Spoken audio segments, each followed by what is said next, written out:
here to discuss emerging markets, particularly the JP Morgan Emerging Markets Investment Trust run by Austin Forey.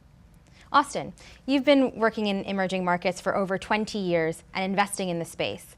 How has your tenure and length of experience helped in the performance of the JP Morgan Trust? Well, I guess to start with, we learned by experience. So the asset class is very different 20 plus years ago. And I think over time, long experience gives you several things. First of all, you settle into an investment process you're comfortable with. And, we do our best to explain that to the shareholders so they know how we work, what we're trying to do in terms of investing their money. And they can see that we've been consistent in trying to do that for a long time. So that's the first thing.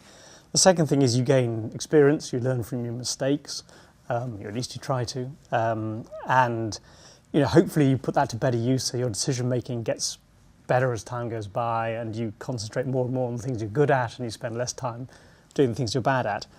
But the other thing that I think should also mention is that we've spent a long time investing in our own business over the last 20 plus years. So the team I work with now is very different from where we were almost 25 years ago when there was really 2 or 3 people doing it together. Now it's a much, much bigger team. The world we invest in has changed very, very significantly. Our resources have adapted. We have far more people involved than we used to. We cover a lot more companies. We look at a lot more countries. So the scope of what we can do has also increased a lot over time. And I think that some kind of perspective over a couple of decades helps you understand how to take the best out of that team, rather than waste a lot of time running around trying to know everything, which I as an individual can't do. There's such a wide range of companies and countries in the emerging market space. How do you go about selecting the best ones? Well, as I said before, I can't cover all the ground. So there's 2 aspects to that. Firstly, we have a process which tries to narrow down our focus. We are ultimately trying to make the best investments, particularly risk-adjusted, that we can with our clients' money. And we know that the things that actually produce the best outcomes in the really long term are things which keep compounding and growing steadily, rather than things that shoot the lights out one year and kind of burn out the next year. So there's a big part of narrowing down that's kind of built into the process. And then I also want to put some pressure on myself not to constantly expand the number of names in the portfolio. So in a sense, you want to ration your allocation of stocks. You don't want to think, well, I like this one, I like that one, I like a third one, I'll buy a bit of all of them. You should be trying a bit harder to work out if you like one of them really more than you like the others. And if that's really the case, then you want to buy the first one and you don't need the second one. So I'm wary as an investor of over-diversification. We hold 60, 70 stocks in a portfolio, but actually the top 10 stocks account for well over a third of the total portfolio. So where we really have strong views, we like to have a lot of eggs, in a small number of baskets, which is slightly against what you might think is conventional wisdom about diversification. But ultimately, that I think is what tends to drive results. If you get things right, you want to get them right with a lot of money, and you get them right in a big way. And there's no point in owning hundreds and hundreds of stocks and ending up with 50.5% of them working and 49.5% of them not working, because you might as well buy a benchmark or an index fund, and that's not what we're about. And in your long experience within investing in emerging markets, how has the perception changed from investors, particularly in the UK, thinking about this asset class? Perception, I think, tends to be driven by whether markets have gone up a lot or not. And one of the most difficult things is to make people interested when markets haven't gone up rather than interested after they've gone up. So that's changed a lot, but it will come and go. And emerging markets at the moment have been through a fairly tough few years, since about 2010.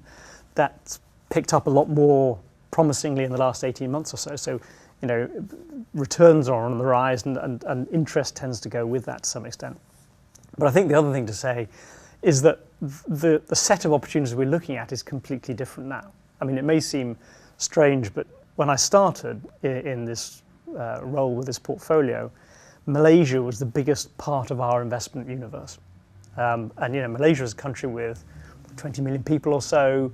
4 million of those are Indonesians who came into work. So actually the domestic population, the native population, even smaller. Pretty small country, not a very big economy, but had opened up its stock market pretty early, and therefore had quite a large market cap compared to everything else that you could look at the time. China wasn't in our scope at all back then. It just wasn't investable. There were virtually no listed companies out of mainland China at all, either in Hong Kong, let alone in the mainland that you could access.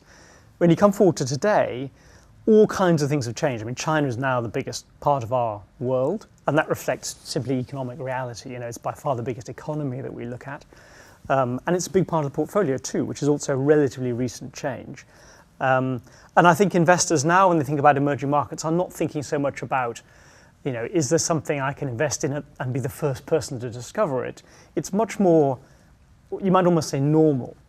I'd never thought investing in emerging markets is really any different to investing in the UK or in the US or anywhere in the developed world. You're ultimately making the same judgments about companies, about share prices, and the risks you have to look at are the same risks. Now, they might come in different proportions to each other. I would be the first to admit that if you're looking at a country like Russia, political risk and the way it affects the corporate sector is very different from what you'd get maybe in the US. But at the same time, you've seen in the last year and a half or so that you can have political risk in the developed world as well, including in the UK. Your process is so bottom-up, very selective, focused on the companies and the earnings that they can potentially deliver. Do you have any examples you could share with us about some of the companies that have been very attractive to you at this time? In the West, it hasn't always been great. Take financials. So some of our more successful investments and ones we've held for a long time have been, for example, in the Indian banking sector. We've owned a company called Housing Development Finance Corporation, which was originally a mortgage lending business, now a diversified financial sector company, since 1998 in the portfolio.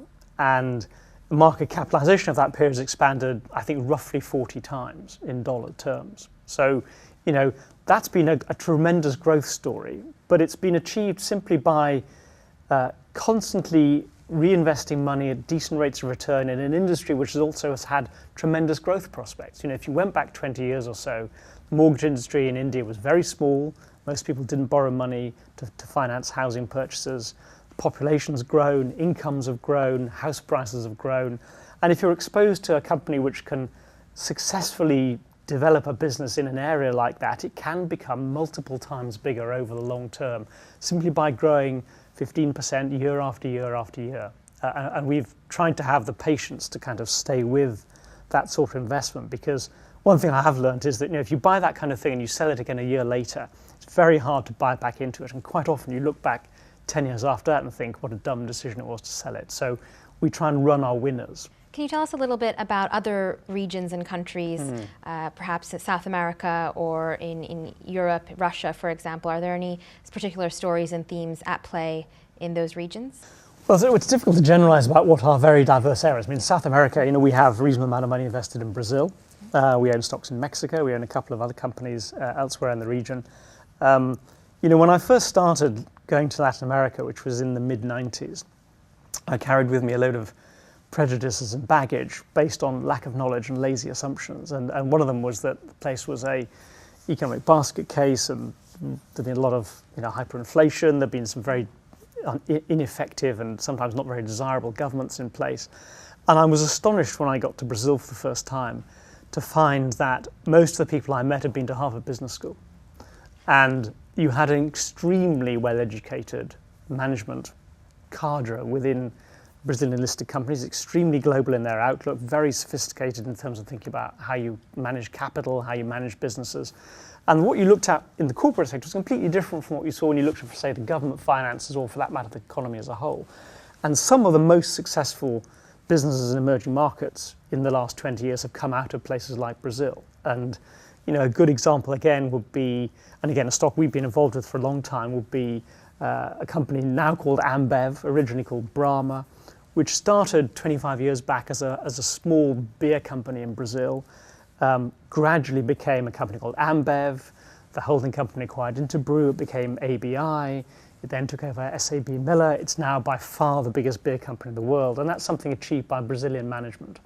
Let's think from the perspective of a UK investor. How does emerging market opportunities contrast with what we may already have exposure to in the UK and European set? It's an interesting question, because the UK is, as you know, is a very international stock market. So if you look at the top end of the corporate sector in the UK, it has a lot of overseas earnings in it, and big UK companies like I think Unilever or Diageo have big business presence within emerging markets. So to some extent, you can get bits of emerging market exposure that way anyway.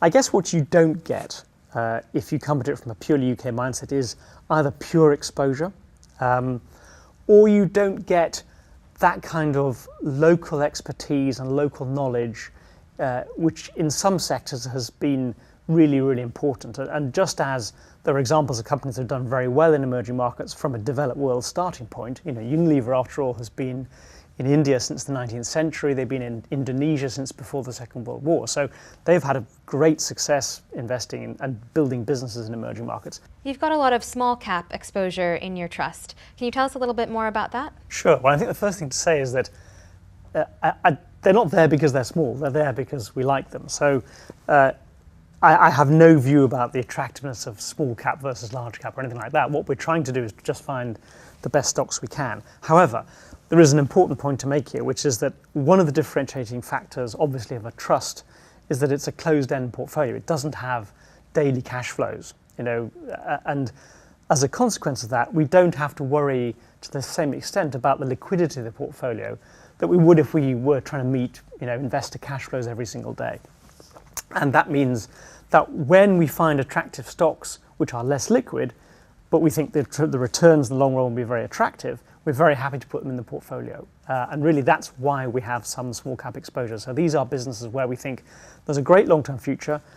We're prepared to take our time investing if we need to. And we can do that to an extent that we probably wouldn't do in an open-ended portfolio simply because we're confident that in a closed-end structure, we won't meet sudden client demands for liquidity, which means that we have to suddenly start trying to sell things which are then difficult to sell. Thank you, Austin. I feel like we've learned so much about the emerging market space and your investment process. We look forward to having these conversations with other fund managers around the world. Thank you.